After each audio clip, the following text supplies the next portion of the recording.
Assalamualaikum warahmatullahi wabarakatuh. Di sini kami dari kelas SIB akan mempresentasikan proyek kami yaitu adalah toko frozen food yaitu Ghost Frost. Di sini kami dengan anggota-anggota kami akan memperkenalkan diri dulu.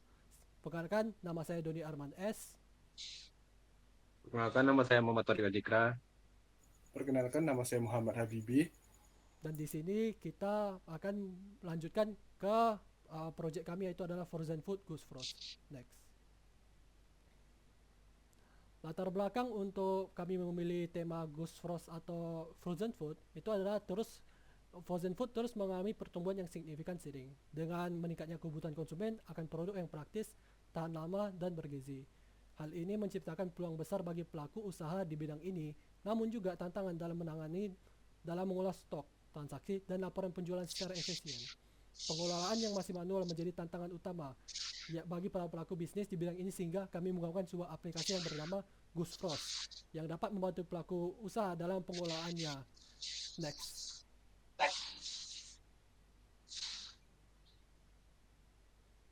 Di sini kami memiliki desain yang simpel yaitu kami memiliki tema kami atau desain website kami yaitu adalah Goose Frost, ada input stock, pemesanan barang, ada tempat untuk membayarkan duitnya, ada tempat untuk menghitung total harganya, menghitung kembaliannya, dan laporan penjualan harian. Dan akhirnya ada total pendapatan yang akan dihasilkan dari laporan penjualan.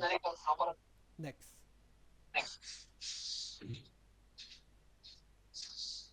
Di sini yang pertama yang kami implementasikan yaitu adalah nama barang.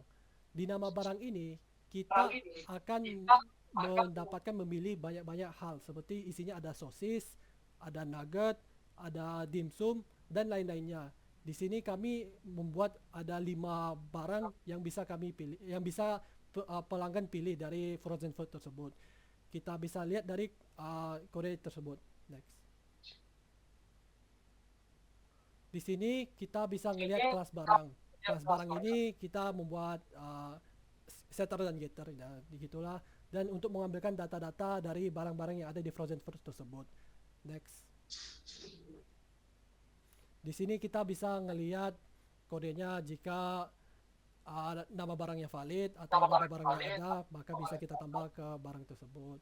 Jadi di nama barangnya di situ dia ada namanya, jumlahnya, harganya, stok dan lain-lainnya. Di situ dia akan menghitung jika stoknya kurang dari 0, maka tidak bisa dibuat dan lainnya. Next. Di sini bisa kita ngelihat lagi dari jika dia terjadi pembelian lebih dari 10, maka dia akan mendapatkan diskon. Belinya lebih dari 20, dia dapat diskon lagi. Belinya dari 30, dia dapat diskon lagi. Di sini dia akan menentukan apakah dia sesuai dengan ketentuannya untuk mendapatkan diskon. Selanjutnya. Next.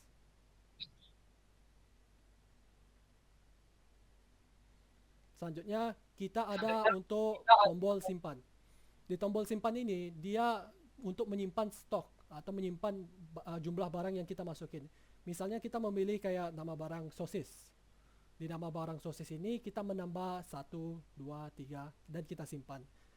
Dia akan menyimpan data tersebut dan dia akan bisa ditambah ke uh, pembayaran. Jadi misalnya kalau kita menyimpan data stok, maka dia akan menyimpan ke datanya dan dia bisa dibuat sebagai barang yang masih ada.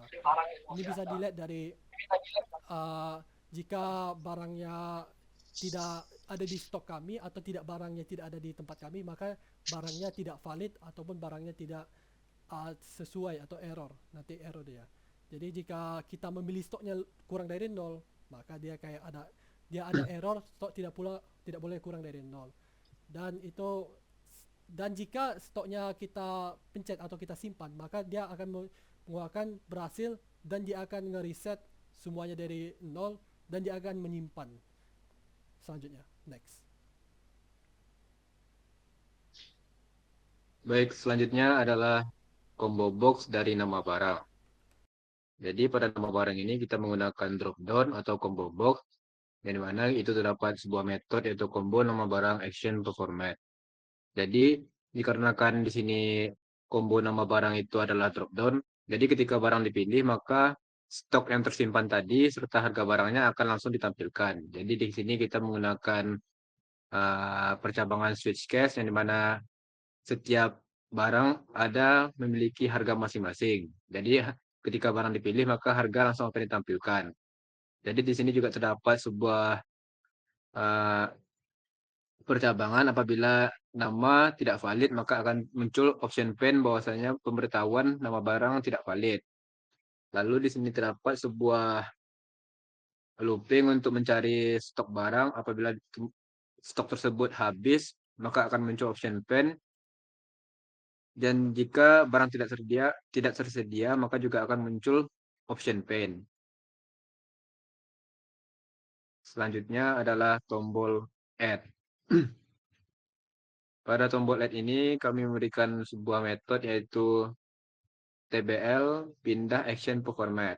Jadi di sini kami membungkusnya ke dalam error handling, di mana kita awalnya mengubah nama variabelnya dari variabel masing-masing tombol.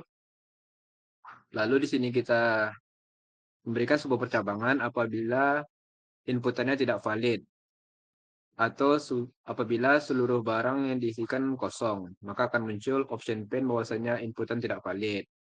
Lalu di sini kita juga membungkus lagi dengan error handling, yang dimana apabila harganya kurang atau sama dengan 0, maka akan muncul tuh option pen harga harus lebih dari 0. Jika harga barang yang tidak diinputkan, jika harga barang tidak ditampilkan, maka akan muncul tulisan input harga barang dengan format angka yang benar. Lalu di sini juga terdapat sebuah looping untuk mencari data barang atau stok barang. Lalu di sini juga terdapat apabila barang tidak ditemukan, maka akan muncul option pen barang tidak ditemukan di stok. Lalu apabila barang yang ditemukan tersebut stoknya habis, maka akan muncul tulisan stok barang tidak mencukupi. Lalu di sini kita juga membuat sebuah objek atau create objek dari kelas barang. Di sini kita juga memindahkan data dari barang-barang yang sudah dipilih tersebut ke dalam tabel menggunakan tabel model.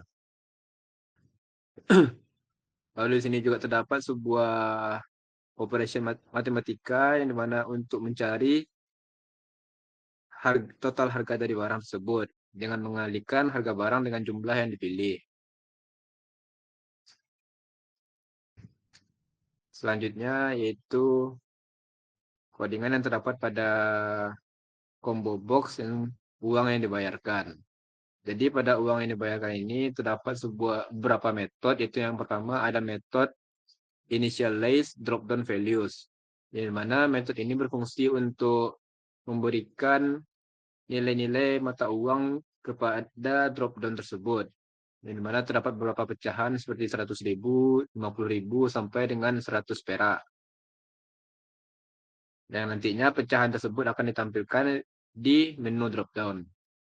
Lalu terdapat metode update total, yang dimana metode ini berguna untuk menjumlahkan seluruh angka yang seluruh pecahan uang yang telah dimasukkan kepada tabel, yang nantinya akan dijumlahkan dan ditampilkan di tekstur total.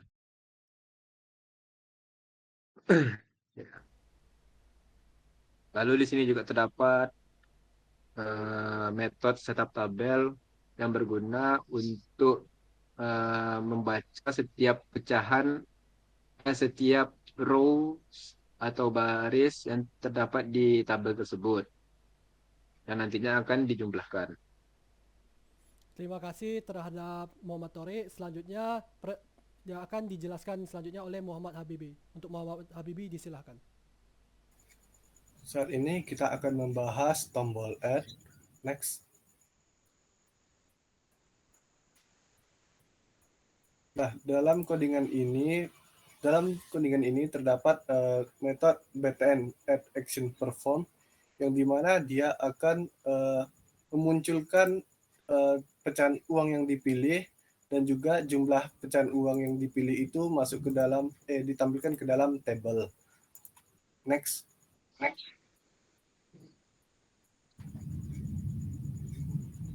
Selanjutnya yaitu tombol bayar, yakni tombol yang isi metodenya yaitu untuk menghitung total harga, lalu juga